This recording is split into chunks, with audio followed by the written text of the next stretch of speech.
WNST, Towson, Baltimore. I mean, let's be honest. I mean, it's summer, and that's sort of the way I'm tuned. In between a lot of World Cup soccer in the mornings.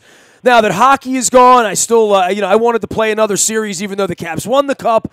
But alas, that will not be happening. We will have an all-star game in D.C. in a couple of weeks, and I am inking a Dear Orioles series on a daily basis throughout June and into July and getting up onto the trading deadline. And whether Manny Machado stays or goes, certainly Buck Showalter, all of these other issues. Luke Jones is my Kimosabi. He is also chatting with me and writing about the Orioles and the Ravens as we await training camp and Ray Lewis going into the Hall of Fame and all those other goodies. You can read my work out at WNST.net. We're also giving away free the Birds shirts, not the hats, but the shirts, at Costas Inn on Thursday night. And if there are any left, I'll be putting them out on the internet and giving away at a future time and place. Luke, I guess this is the point in the program where the curtain closes on Peter Angelos, right? Literally, figuratively, in any other way you want to say. And there comes this new light, this new ownership, which we certainly have, I have seen the difference between the Modell world and the Bisciotti world. I was really not around other than as a fly on the wall during the Edward Bennett Williams era, which is why I love when Marty Conway comes on, because I know Marty Conway and I ate crab cakes and French fries and drank beer out of the draft dispenser out on 33rd Street up in the mezzanine when I was 19, 20, 21 years old running around with a press pass out there. But I didn't really know the inner workings, nor did I care. I was just a fanboy at that point to understand the business and how all this stuff works. But you've been around this long enough. I mean, you taught in a professional environment in school and had administrators and suits and superintendents and all that other stuff that goes on in a corporate environment. And you know, at the top of the food chain, someone sits there that really does set the tone for everything. And everything that's happened in this organization, all of it, a lot of it bad. I'm not going to sit here and apologize for the good either. I mean, there were a couple of good years and certainly a couple of good decisions and some good ball players that have come through here. But by and large, given what was inherited in 1993 and where we are right now, it's a fascinating case study of this guy sucking all of the money out of this thing and leaving it barren and like tumbleweed out in the desert at this point, because that's where this is. Whoever inherits this does not inherit this thing moving forward that's going to pump off $2 billion in profit and has 3.6 million people at the ballpark and has a monopoly on 7 states on TV and 2 markets and all of that. Whoever inherits this the next time inherits what it is right now. And I guess that's where you come in, Luke, and say, what they inherit is a franchise bereft of almost everything. A fan base that is not engaged right now, that is aging, a ballpark that's now a gem but 30 years old, a team that has no farm system, no Latin scouting, no Asian scouting, no real leadership, dealing off your best players. It's really quite a scene here. Oh, and some pissed off and neglected media, as well as, more importantly than how pissed off I am that I'm writing about over the next month, it's how pissed off the people who write big checks for skyboxes, media rights, season tickets. What are they going to do to win back these people? Because Larry King and Will the Washington Post people, they're not coming back anymore. That's all over with. It's now Ballmer, hun. And what are they going to do to get people back to the ballpark and to build this brand back? And I guess that falls on the feet of John and Lou Angelos and Mama Angelos, at least in the here and now, right? It does. And again, I mean, some of the issues we talked about when the focus of the discussion was on Peter Angelos still apply here. But it really is a case of winning. It is a case of engaging your fan base more. I think they've done some measures to a level of success.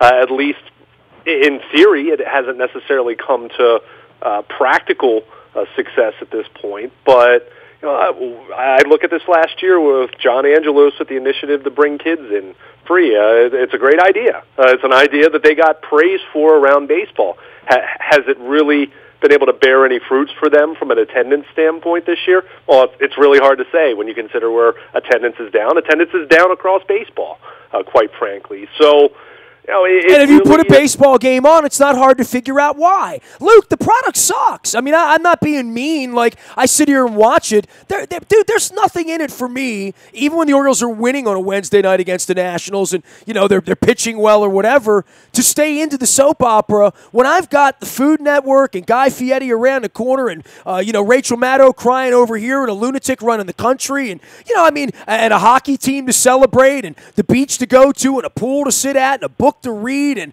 movies to watch and Netflix over here and it's just they got an uphill climb, dude. I watched horse racing die here. You know what I'm saying? Like and try to heal and try to get better and adjust to whatever the new normal is. And horse racing's coming back now. Like I see it and feel it when I'm there because when people go, there's some action. There's a casino feel. There's the sports bars. There's this and that. There's the deck out in center field if that's what you want to pitch, but that ain't the game. And I think one of the real problems here, you love baseball, bro. I grew up in it. I still think I could love baseball again the way I used to because I certainly don't for the way I've been treated. And I'm going to be documenting how I personally feel this summer because I've owned the place for 20 years. I've done this for 30 years. I've watched this for 25 years. From here on out, the old man's going to become this sympathetic guy in the corner, you know what I mean? And we're not going to be allowed to talk about everything that happened. So I'm going to talk about everything that happened because it should be talked about because it's why it's screwed up right now. I mean, there's no question about that. And we could sit here and kick Peter around and blame him. Yeah, okay, fine. I've been doing that for 25 years publicly. Now it's who's going to fix it? Who's going to come back and find people like me who are all they have left? They have you, maybe, not even really you, because your family doesn't go down there and give them money. You're not season ticket. You pump your attention into them, which is probably the highest price you can pay anybody at this point, your attention, right? You pay attention. You give them 3 hours a night. That's the most valuable thing you have in your life. And for me, I've been kicked around and stuff, but I'm not the only one.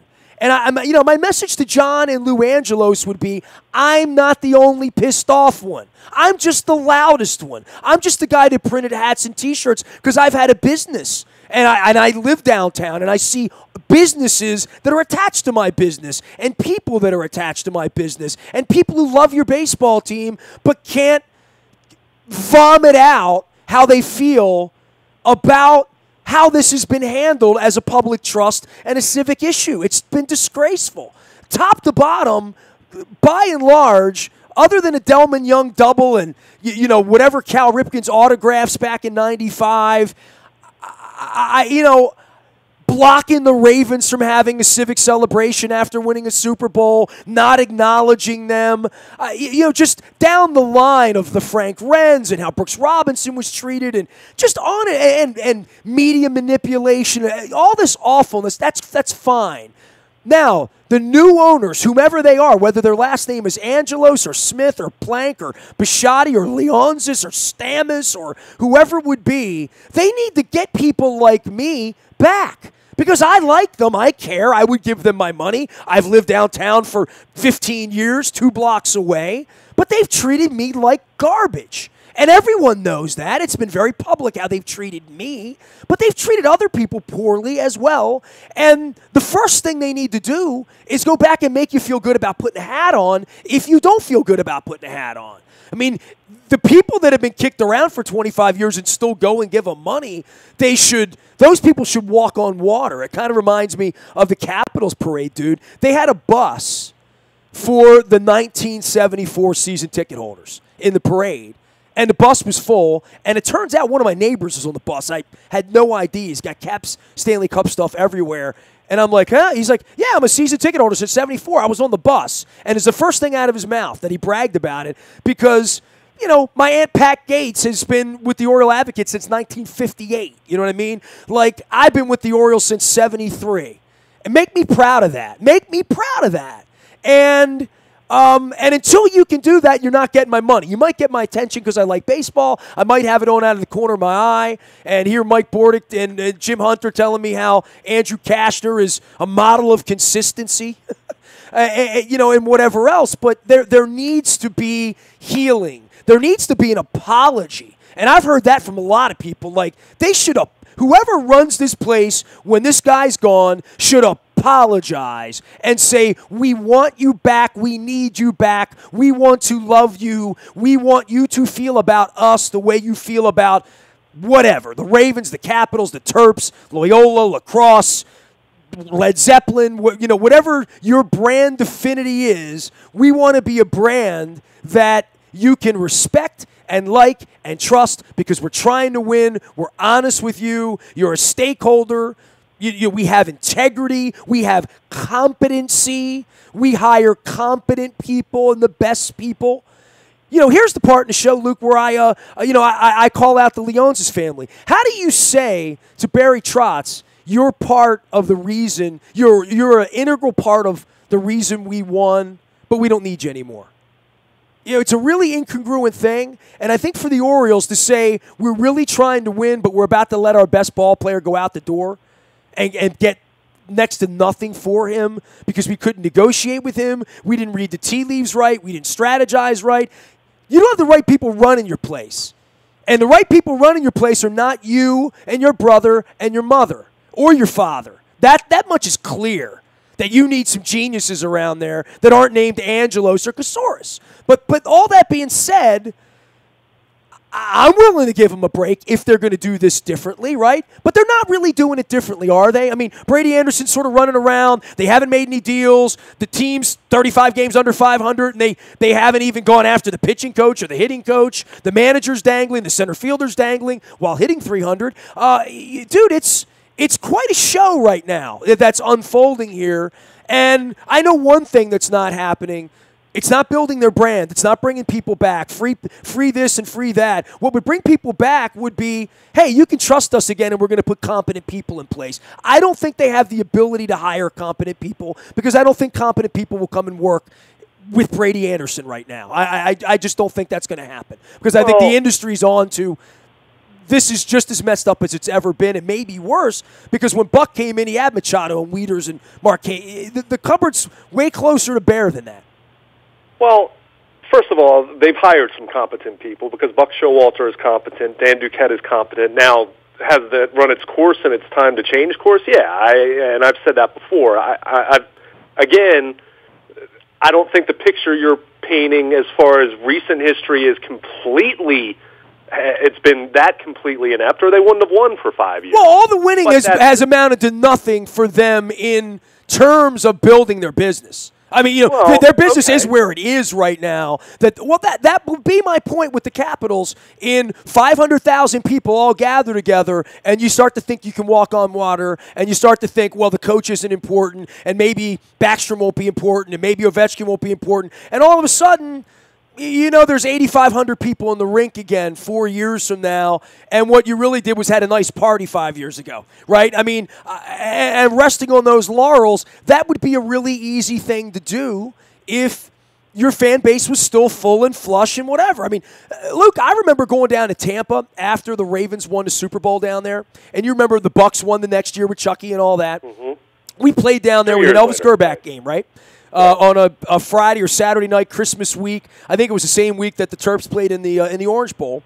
I think it was the same week I got fired from Sporting News Radio, but that's another story altogether. And I went down there, and I literally could not get a ticket.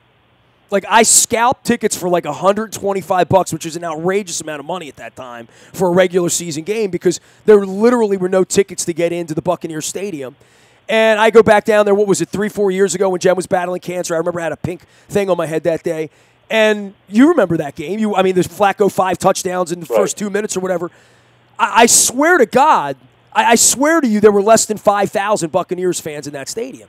And that's 15, okay, fine and all that, but it happens really, really quickly. Like, I was down in Tampa for hockey. I'm blown away by how much they love hockey down there. They won a lot of baseball games down there, and they really don't deserve a franchise at this point, right? That thing's been kicking around for a quarter of a century, and even winning didn't heal it. around here, all the bad vibes, all the bad mojo, all the stuff that Peter did to chase businesses, to chase D.C., to squeeze all the money out of D.C. while the team went down there, all the stuff that's happened here, I know one thing that hasn't happened. The vibe isn't good. They are where they are right now. I mean, this John and Lou Angelos thing is, this is where you are right now. What are you going to do about it? None of that other stuff matters, but it does matter to the people that won't work here. It does matter to people like me that won't go give them money, but still have a closet full of Orioles stuff and would love to feel good about them as human beings, as business owners, as competent people, as stakeholders, as partners in the city, as partners in the business community, as people who are transparent and honest, and they're not. I mean, they're just not. And that was my issue in 2006. None of that's changed in 2018, except that they had this period where they won a lot of baseball games, and during that period of time, that's when every brand should have run back. That's when every billboard should have been. That's what I see in Kansas City and in other places. Now, they won a couple of extra games, but I don't know that the Orioles have had any halo on the backside of this thing of goodwill anywhere or done anything to build their brand. I mean, dude, you still bitch that the games aren't on your mobile phone when you're up in Shrewsbury with your brother at the pool on a Saturday trying to chill out, because that's how backward ass they are. I mean, there's nothing about them that's an industry leader, and certainly it's all caught up with them in the standings right now. It's caught up with them in the stands right now, and someone has to fix it, right? And I guess that's my issue. Some human being that's better at this than Peter Angelos, and in my mind, better at it than John and Lou and Mama and anybody and Brady Anderson and whatever current idea they have in that building. It needs to be something else. And who knows, dude, maybe at the end of this they're going to push Buck out in front of it because that's the best thing they can do.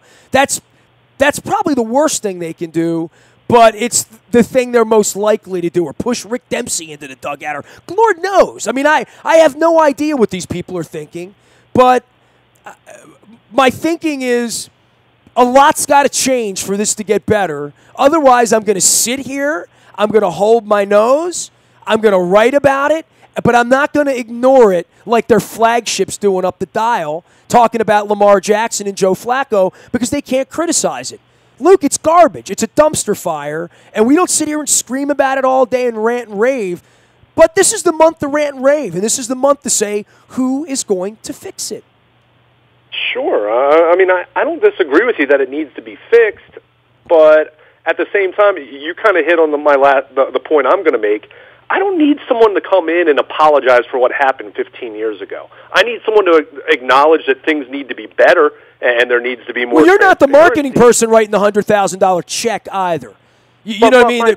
My point is, you can't go back and fix history. Like, I mean, there's, as I've already said, you can tell me that the future is going to be better than the history. Well, and here's why. Here's why. And that's where you get into streaming the games and being more aggressive in how you market the team as far as wanting to get people to come out to the ballpark. We talked about this 2 years ago when they were in contention, and they weren't drawing people in September, and they didn't do anything. They didn't offer any ticket deals. They didn't have anything that was an incentive to get you off your couch. And two years ago, according to Nielsen ratings, which, look, that is what it is, but it's the only measurement that's out there. There were people watching from home, but they didn't do anything to get those people that were watching from home to come to the ballpark.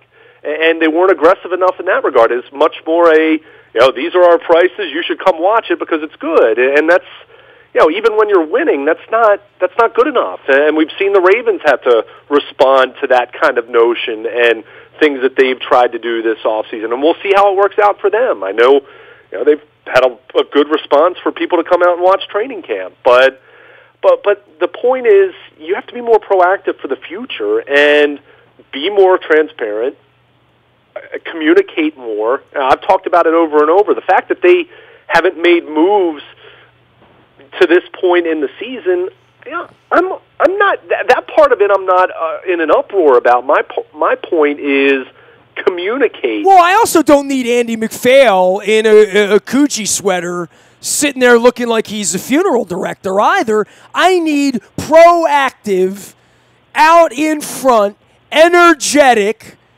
baseball, Baltimore positive, honest, there's no being positive when you're competent people out in front of this, showing me what Viviano's been tweeting stuff, and he and I got into it. And look, for the record, there's no nicer human being than Mark Viviano. That doesn't mean that his opinion to me is well-founded. It is a well-founded opinion, by the way. But this is like saying, Donald Trump would be a better president if he were like a nicer guy, but he's not. It's where it is. Communicating. I want to go back and find the exact quote from Viviano here, because he and I communicating what was it? Okay, I'm going to find it, because I don't want to impugn Viv without going word for exactly what he said. It's just both of our Twitter feeds are a little jammed up right now. Trying to fix the Orioles. Anyway, communicating was his part of it. And I'm like, you're asking for communication from people who don't communicate well. And to that point, Luke, you've been around the ballpark for a decade now. How often have you seen John or Lou Angelos? Ever? Not often. I mean, Lou probably more so than John. I've met Lou once or twice. I haven't really talked to him at any length. But, John Angelos has been the COO of Masson, and certainly has been more vocal here over the last 6 months to a year and a half. I mean, he's been vocal about some non-baseball things. Oh, he's been very political, very liberal, very left, which, it's up my alley. I mean, he and I probably would hit it off on that side of things. But all that being said, I've talked to John Angelos once in my life. I was in the dugout in Fort Lauderdale. I'm sure he just landed on one of the Lear jets out in left field there. And he was on the back of one of the golf carts going out to one of the back fields. And this is back when we would go down there and set up and drop an ISDN line for $1,200 into Florida and pay 45 cents a minute and, get a $900 bill, and I'd spend $5,000 taking staff, the whole deal, right? And we would sit there for a week and pretty much be ignored or pissed on or frowned at or whatever. Let's be honest, half the guys in the locker room are Spanish first language, so they're not the greatest radio guests, so it makes it more incumbent upon the guys who speak English to be there, because it's February 19th. They're just playing pepper and fungo and playing infield and playing orange and white games and black and orange games and whatever. And, I had a lot of relationships, at least I tried to in those times, and the era when Mike Flanagan was running things and Jim Beattie. And John Angelos came out on a golf cart, 7:15, 7:30 in the morning, and we were doing live radio in the morning in the dugout. I said, "Hey, John, you want to come over and talk to the fans?" And he waved me off. Didn't even say, "Hi, I'm John Angelos. I know you're Nestor. You're here. And this is a really nice thing you guys are doing, coming down here and promoting our ball club. What do you think of the team? Hey, what do you think of when's the last time you bought a hot dog in a ballpark?" Instead, he literally waved me off with emotion, and I waved goodbye to him. And I turned around and I mumbled under my breath, I'm like, "That's why people don't come to the ball games, dude." This was 2000 and, 2, 3, 4, before they chased me down and squirted me, before they welched in a $30,000 deal that I'm going to write about, and, all the real stories, the real stuff that happened around here 15 years ago. But, that's my whole life experience with John Angelos, is being in Florida with a crew of 6 people, broadcasting, promoting his baseball team from the dugout, doing my best to create enthusiasm in February, after the Ravens had just won the Super Bowl, by the way, a year or two before, when the ballpark was empty, to get people to come to the ballpark. And I said, "You want to come over and talk about your baseball team?" And I got the wave off. So that's all. I literally, that's it. I've never had a good word, a bad word, whatever. This letter I'm inking to him will be, I'm assuming you'll hear about it. Even though no one listens to WNST, I have a feeling it'll get to his desk. And I guess from my perspective, they do owe me an apology. They do owe anybody else that they've screwed over an apology. They do owe the fans an apology for this kind of a season and for being the kind of an organization that's made $2 billion over the last two decades off your cable bill and has not held a press conference and had any accountability for anything they've done. So, this is clearly going to be a time where they're going to get ganged up on, right? I mean, I think the national media is going to come in here and hold their nose once this thing gets to 101 wins, right? Or losses, I should say. Wins. Maybe that's over 2 seasons. But I do think the Machado thing forces the Rosenthals and the people who examine the game to come in and put a spotlight on the cockroaches after midnight, I think. Sure. I mean, there's no question about that. And again, I mean, I go back personally, and this is even speaking as someone who was just going and buying tickets in 2006. I don't need like some overwhelming missive apologizing for everything that happened over the last 25 years. To me, it's more so what's going to change to make things better in 2024, in 2030. And, that speaks to building a brand. I mean, yes, acknowledge that things aren't good right now. That's stating the obvious. They're 30-plus games below 500.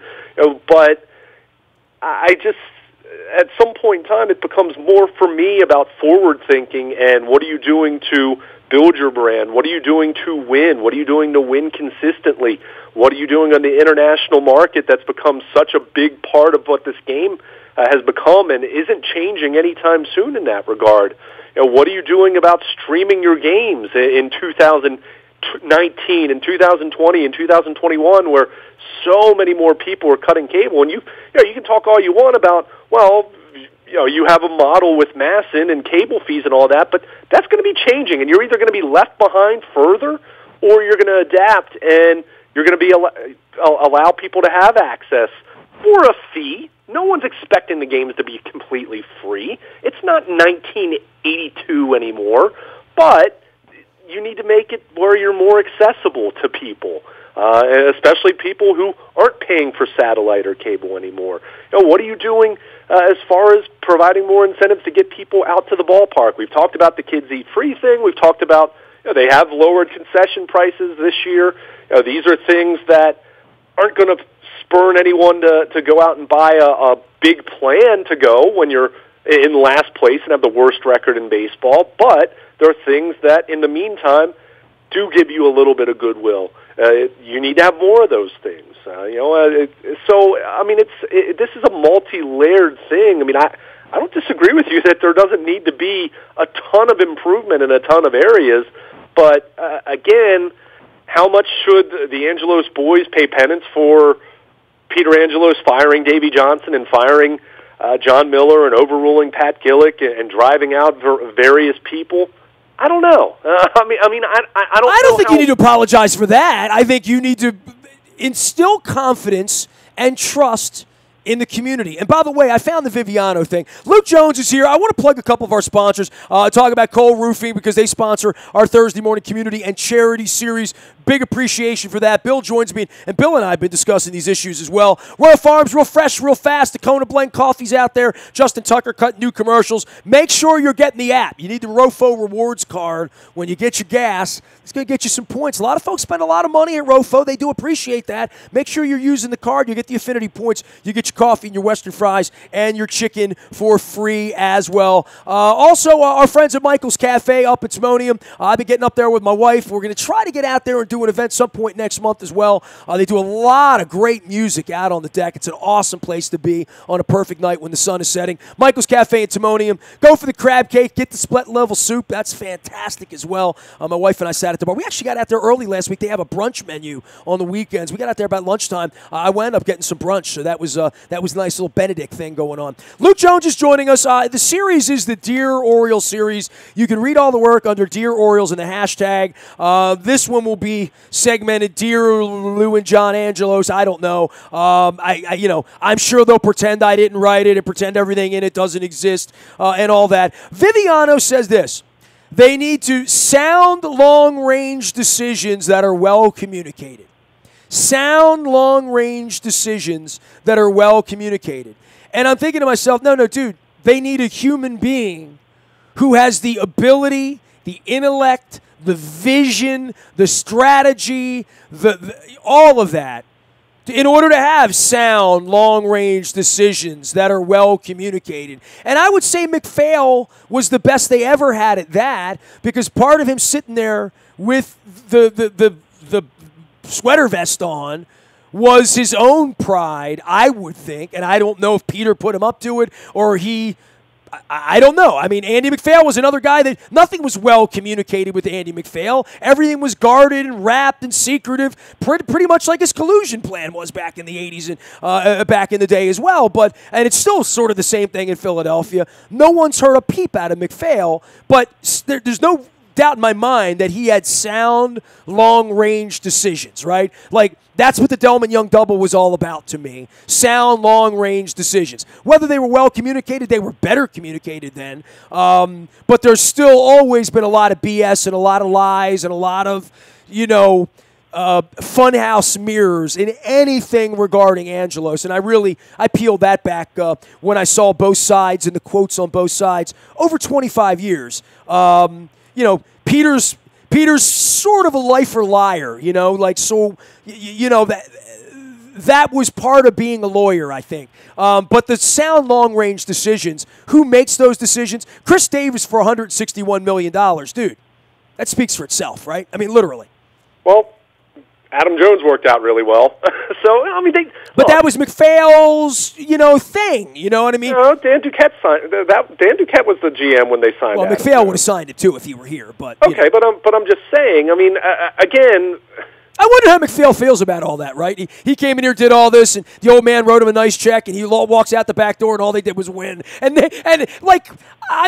don't know if he's widely given credit. I would give him all the credit at this point, now that it's all over with. I think you're really.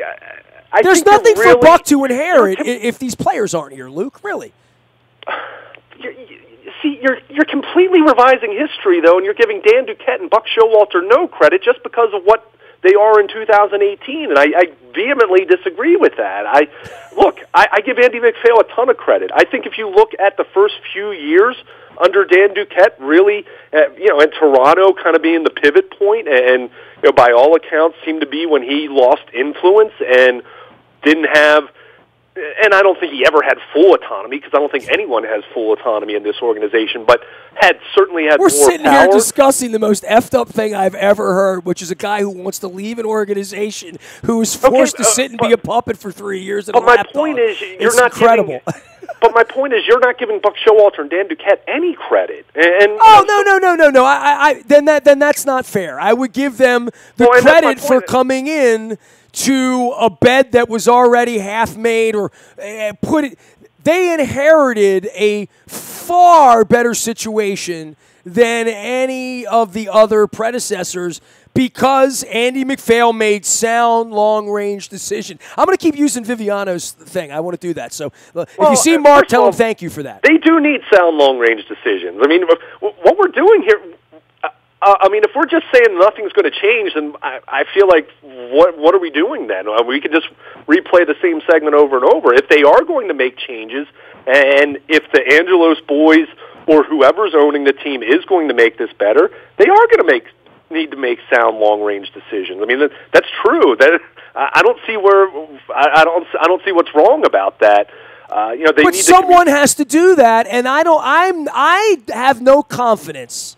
This is where I one-up Viviano and say, all right, you're right. You're absolutely right. And at what point over 25 years has anything under the Angelos umbrella ever been sound, long-range decisions that are well communicated? Well communicated has never been the case, that's the reason I don't go. Because I need to think it through, and does this make sense? Is this honest? Is this accurate? That's the journalist in me. There's not enough of that in America, quite frankly. Peeling back the onion for politicians and people they elect and people they get involved with or whatever, to say, what is this person? Who are these people? For 25 years, I think they are not great strategists at baseball. They are not great strategists at people. And now we have the kids taking over something that they probably don't know how to run either, because if there was any way for them to fix it, maybe it would be better along the way.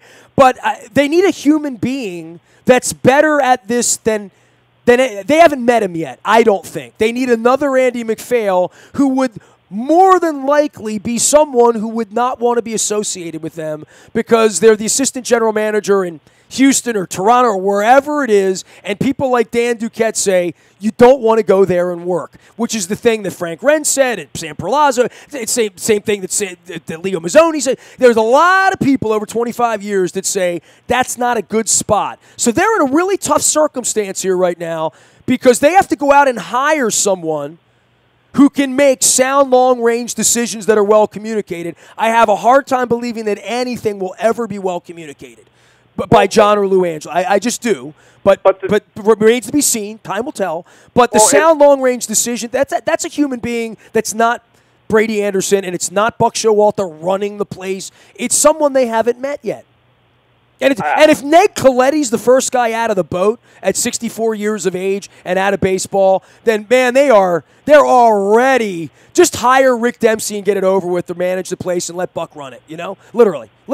Well, I don't disagree with you that person probably isn't there. But at the same time, the difference now, as opposed to the last 25 years, and again, we're speaking in the context of assuming that Peter is not going to be in charge to the degree that he's been over the last 25 years. And, there's plenty of evidence and, there's been reporting out there that he hasn't, he's not running it to the degree that he did before. Now, whether this is the point where I inject the comedy and say, so we don't have to worry about them signing another Chris Davis for $161 million, right?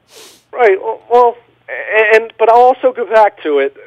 You and I weren't sitting there the day they signed him saying that was a horrible signing. So, let me ask you this, and this is an interesting thing for them because we're going to piss on them over Machado over the next month, and that's fine and well.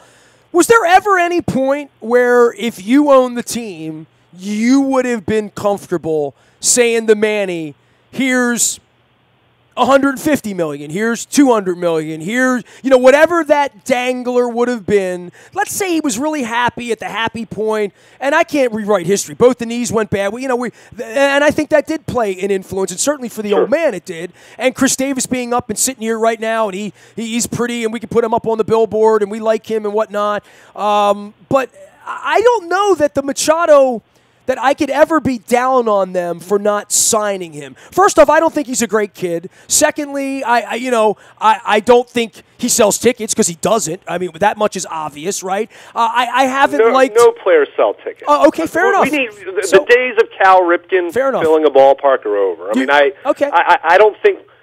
I mean, Mike Trout might go down as the best player of all time before it's all said and done, or certainly the best player of the last 50 years. By the way, Ohtani sold tickets, but it's completely. But for how long? Every team is not going to have a player that's Mickey Mantle. I agree with you, and but I'm simply saying with him, I will not fault them, and when I write the Dear Manny, hey dude.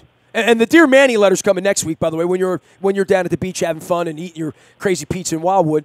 Hey Manny, no offense, bro, but there was never a point here, given your knees, your 200 average last year, you getting in fights with other guys, the fact that you're wearing Mr. Miami. There was never a point here where I felt like I wanted you to be my bride, where I was going to make you the face of the franchise or give you 150 or 200, 300 million. And I don't think they should, whatever team signs him, I don't know if they're going to get a good deal or not. I don't know if, honestly, 6 years at 190, I don't know if that's a good deal for me. I'll say good riddance to him, but they definitely screwed up by not trading him, and we can rewrite that history. But I'm not mad that they're not signing him. Just on that front, I'm not here trying to spend Mr. Angelos' money foolishly because I understand what that represents. I mean, I've never been that guy. I've always tried to be sensible to say, would I have given Chris Davis that money? No. Was I happy they gave it to him? I mean, look, the old man's made so much money, anybody that extracts part of it, God bless him. But you and I didn't like that deal, and I don't think we would have liked... I think if we went back and I don't think the tone would be nearly what we're saying it is now. It's because we know what's happened over the last 2.5 years. And look, with that deal specifically, did I think that the last few years of it would probably be, kind of Ryan Howard-like? Absolutely. Did I think it was going to be anything like this? No. And I don't think anyone in the industry thought it was going... We're dealing with a pretty historically extreme example here, more so than even your typical 9-figure deal. Now, to go back to your original question to me about Machado, the time would have been post, kind of circa 2014, early 2015. Coming off the second knee surgery, there was a lot of uncertainty, which, again, I think a lot of people, not just the Orioles with their notorious physical process, I think a lot of teams would have been really leery about a guy that had both knees operated on in a 12-month period.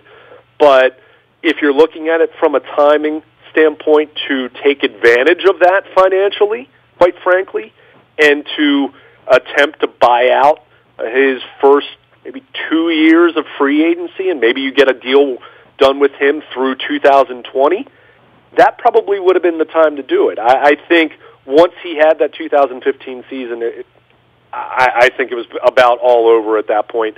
Should they have made efforts? Yeah, sure. But that would have been a sound long-range decision, literally. I mean, I'm going to keep going back and using Viviano's sound long-range decisions. That's what we're lacking, and they need a better human being in the decision-maker chair in that organization than what they've had, and I have no confidence that John and Lou Angelos are the answer, and that they have a chance to go prove me wrong. And my headline will be this, and we can wrap this up, and you can give your closing thoughts on it, but are you Rocky or are you Bullwinkle? And Rocky would be Rocky Wirtz from the Chicago Blackhawks, who the minute he took the place over, came in and immediately made friends with everybody in the media, everybody in the business, ran the place, kind of the way David Modell kind of came storming in here and sort of knew everybody and, tried to get people excited about his team. They need someone to go Kenny Cooper. You know what I mean? They need someone to be Mark Cuban. They need someone to be, out in front of the thing saying things have changed around here. We're doing things differently, and you'll see it the minute you walk in the door because we know a lot of you are like Nestor. A lot of you are a little been put off by all of this. A lot of you feel that way, and we need you back because I'm low-hanging fruit for them, bro.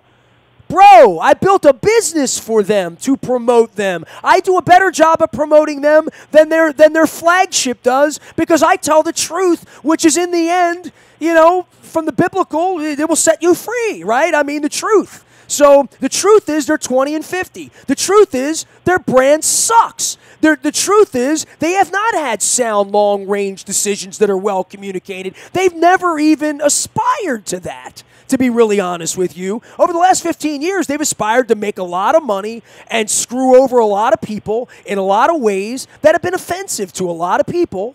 And Andy came in, deodorized it, made some deals. I don't really know why Buck took the deal. I guess it's because he's a hill charger. I know why Dan Duquette took the deal. He made a deal with the devil that he clearly regretted and clearly tried to get out of and wasn't allowed to, which will be an interesting life lesson, I would think, if you sat with him. And, all of these parts. Adam Jones, who's apologized for them for years, but also I have all screenshots of all the tweets of Adam Jones picking on management and saying, go down the hall and, I can't get answers around here and his frustration. Now he's just taking it out with his bat. He's going to move on and fine. But, what happens when the scorched earth is left? What happens here on November 1st? And between now and then, they need someone to make sound, long-range decisions that are well communicated if they want to connect with me and Mark Viviano. And I don't know that they have that human being there. And I really, and this is at the heart of this, I really doubt that they can attract someone that good. I don't. The McPhail thing happened because Peter charmed him, but they need a really, really, really good, smart human being around here that's not Brady Anderson, that's not Lou or John Angelos, at the top of the food chain saying, I'm running the place. And if they start with Ned Coletti, God help us all. That's all I can say. If that's where they think, that's where this lies, they're going to serve him up. Okay, all right. Again, hire Buck and put Dempsey in the dugout. Get it over with. Well, I think you're selling Ned Coletti a little short there, although certainly would not by any stretch be my top choice or a top 5 choice or anything like that. That's Sid Thrift to me, literally. I I think you're selling him a little short comparing him to Sid Thrift. But that said, I agree that they certainly need vision. They need leadership. The one difference here, and this is if we're going to try to put some semblance of a positive spin, and I don't want to put a positive spin on it because I have my doubts as well, but the difference here is you have two sons, whatever it looks like, whatever the future holds here. Again, we're working under the assumption that Peter is and we know he's way closer to the end just from the fact that he's in his late 80s. But you have two sons here who have been here. They have seen missteps. They have seen how it's run. They've seen how it hasn't run for large stretches and hasn't been successful for most of that time. The hope is that they've learned from some of that. And that doesn't mean they're going to make everything perfect. Doesn't mean that they're going to make every right decision. But if you're looking for a positive spin on how it can be different, is there are plenty of people that aren't their fathers and see mistakes that their father makes, whether it's personally or in a business world such as this, and make adjustments and make changes and do things in a better way. Do I think they're going to do that? I have no idea. As I said, I don't have a lot of interactions with them in the past. I'll say this, anyone I talk to who knows them even a little bit, they're both intelligent from an educational standpoint. These aren't high school dropouts or anything crazy like that. These are well-educated men, and it's really a matter of how much have they been paying attention to what hasn't worked over the last 25 years, and how willing are they to go against what's been the Angelos grain over the last 25 years. If they're willing to do those things and to think out of the box and to say, with all due respect to my dad, that hasn't worked, that hasn't been right, and they're willing to make changes, whether it's now or whether you're talking 2, 3, 4 years down the road, 10 years down the road, who knows how long they might be running the place. But if they're willing to do those things, then there is hope for this organization, and there is hope for the future. But until we see that, until we see evidence of that, there's absolutely reason for great, great, great skepticism, because the track record, by and large, over the last 25 years does justify that. So, as far as the Angelos boys, Brady Anderson, there's a lot of unknown there, and there's a lot of reason to be concerned. But I'm not going to automatically just assume that Louis Angelos or John Angelos is just like their father, because well, this is their chance. I guess that's my point. This is your chance. This is an opportunity for them, and we'll see what they do with it. And to start off, I've said over and over, as it relates to the here and now, even though it's a Captain Obvious statement, I think it's been a major whiff to not get in front of a camera to some degree. And even if it's just something that Masson puts out, look, if you're not going to do a full-blown press conference, fine. Even if you're just going to do a recorded thing like Andy McPhail did 6-7 years ago, whenever that was, some sort of acknowledgement, some direct message to your fans to say, Orioles fans, we realize this is completely unacceptable. This is messed up. This is so far below the bar of where we were for 5 years. This is so far below the bar of where we want to be in the future. We're going to get this right. We're going to make changes. It's not going to all happen overnight. We're not going to be able to fix it all overnight. But our vow to you is to be better on the field and off. And if they did that, and look, actions speak louder than words. Those are just words, but I think there would be some meaning, some value to doing that now, with the understanding that, okay, then everyone's going to be paying attention to what you do. My biggest thing has not been a failure to fire Scott Coolball or Buck Showalter or Dan Duquette to this degree, to this point, to this current date. That hasn't been my issue nearly as much as there being no acknowledgement publicly from anyone who is in charge, whether you're talking Well, Peter, that's why Lou, I'm saying John. At this point, they get a big failing grade for anything that's happened over the last 3 months. Not between the lines. I mean, for crying out loud, they went and gave Cobb all this money. They went and gave Cashner some money. They sort of loaded up. They tried, but they don't know what the hell they're doing. And that goes back to the old sound long-range decisions of not having 9 guys who are designated hitters on the team, not letting Machado sit around and rot to the point where you get nothing for him, not allowing Zach Britton to get hurt twice, essentially, before you try to deal him off, and asking for the sun and the moon and the stars, and being unrealistic about the market because you don't have a good read on the market, because the guy who probably had a read on the market in Duquette, you don't trust, but you're employing him and sending him out to these press conferences like the guy from Weekend at Bernie's, for crying out loud. I mean, it's... Everything I've seen about this over the last 90 days tells me that John and Lou are Bullwinkles and not Rockies. You know what I'm saying? Like, I don't know what else to say. I don't know where this moment's going to come where they're going to capture this and say, this is the end. We got to make it better. And this is how we're going to make it better. We're going to listen to Mark Viviano, and we're going to start having sound, long-range decisions that are well communicated. And that's almost like ridiculous, because that would mean that they're communicating. Right out of if they just communicated, that's the thing they don't do. So, at this point, we'll continue to play into the storyline and the soap opera, but the air's going to come out the tires, much like Barry Trotz last week, because when the contract's up, right? I mean, nobody wanted to talk about Barry Trotz until, he resigned? What? You know what I mean? And, nobody wants to talk about Buck here or Adam Jones, really. They just don't go to the games. Nobody's watching the games. And all of a sudden, Adam Jones dealt to the, Indians, whatever it'll be, right? 3 weeks from now, and the people will be like, Adam Jones is gone. Well, now's the time to talk about it. And who's going to play center field next year, right? I mean, we haven't gotten to that point yet. But, I don't have confidence in these guys. And I guess the last 90 days have been disheartening in a lot of ways, not just on the field, but how are you going to attack last place and how are you going to deal with it? They're dealing with it with complete silence, which is certainly not a good way to deal with it, I don't think. Right. And look, the silence part of it, I completely agree. As far as what else you wanted them to do over the last 90 days, I'm not sure firing Dan Duquette is doing anything that helps you over that period of time. I'm not sure firing Buck Showalter does anything to help you over that period of time.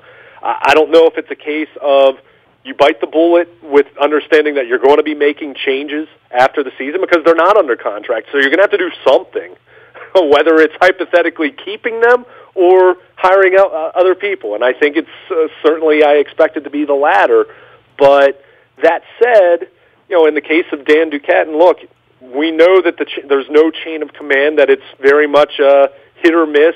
What does this person think? What does this person think? What does Brady think? What do the Angelos boys think? What does Buck think? What does Dan think? And it's kind of been like a merry-go-round kind of thing.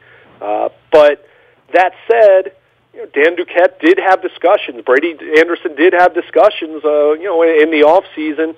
And if you're going to tell me right now they hire a general manager with the trade deadline weeks away, I'm not sure that's the right play either, as far as trying to get the proper assets that you can try to get for the guys you have, because there is already a backstory to doing some of that. So from that standpoint, fine. If you're not going to make a change until after the season in the dugout or in the front office, fine. But the communication piece, that's absolutely been a colossal whiff, I think. And look, do I think if the Orioles had communicated something at Memorial Day, whether it was John Angelos or Lou Angelos, or even if you want to send Brady Anderson out there and say that he's been promoted to club president, if you had made some kind of proclamation then, do I think that helps anything from an attendance standpoint? No. Do I think it helps from at least an awareness standpoint and a brand standpoint in saying they realize that things are really messed up right now and they're not just going along like nothing's happened? Then, I think that was a missed opportunity in that regard. But ultimately, actions are going to speak louder than words. It's going to matter what they got for Manny Machado, what they got for Adam Jones, whoever, and then ultimately the biggest thing, who's going to be running the baseball side of things here moving forward. All right, he is Luke Jones. He is Baltimore Luke out on Twitter, and, of course, Luke at WNST.net. We're going to continue these quite lengthy conversations about all aspects of the Orioles' leadership and future and players. We're going one by one. It is the Dear Orioles series. You can read it out on Twitter. You can listen in the BuyAToyota.com audio vault. This was John and Lou Angelos' Rocky and Bullwinkle, and you can read that. I'm going Duquette, Buck, Brady, Adam Jones, Chris Davis, Manny Machado, Scope, Britton. They're all getting letters from me, including Rick Dempsey, whom I still love despite it all. The BuyAToyota.com audio vault is there 24 hours a day from anywhere in the world on your mobile device by downloading the TuneIn Radio app. We do come in crystal clear from anywhere in the world. The morning newspaper ships directly to your email inbox each and every morning. It's all brought to you by Planet Fitness and PlanetFitness.com, where it's still $10 a month to get in the best shape of your life, guaranteed. Also brought to you by the Maryland Jockey Club and our friends at Laurel, where they have the sports bar, the air conditioning, races going on all day long. If you haven't been down to Laurel in a while, get down there and check it out. We're getting ready for the Maryland Million as well. The entries on the front of WNST.net as well as in the morning newspaper. I am Nestor. We are WNST.net, AM 1570 and WNST Taos in Baltimore. I hope you're checking out our Dear Orioles series online. We are WNST Taos in Baltimore and AM 1570. We never stop talking Baltimore sports.